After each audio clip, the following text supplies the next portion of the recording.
மக்களே, சாயங்காலம் காப்பி போட போகிறோம். பசும்பால் தான் வீட்டில் யூஸ் பண்ண என்ன வாங்கி வச்சுருக்கு பாருங்கள். பசும்பால் வாளியில் விட்டு வச்சுருக்கு பார்த்தாடா. பசும்பால் காய்ச்சி வச்சது, அதை கொஞ்சம் எடுத்து வச்சுருக்கேன் பாருங்க. இனிமேல் தான் அடுப்பை பற்ற வைக்க போகிறேன்.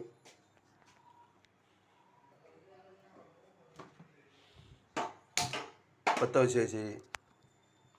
பாத்திரத்தை வச்சு தண்ணி விட்டு நரசூஸ் காப்பி பொடி. புரோவோட நரசூஸ் வந்து இயற்கையான இது இல்லை. சரி, அந்த தான் சரி நரசூஸுக்கு பொடி வாங்கி வச்சுருக்கேன். அதை வச்சு தான் குடிப்பேன். 2 நாளாக தீர்ந்துட்டு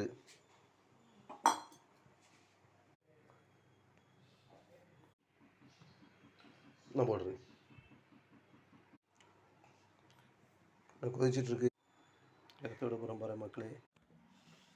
சர்க்கரை போட்டாச்சு. இன்றைக்கி ஆற்றி குடிக்க வேண்டியதான். அவள் பால் நம்ம குடிச்சதில்லை, நம்ம அவளுக்கு பால் கொடுக்கணும்.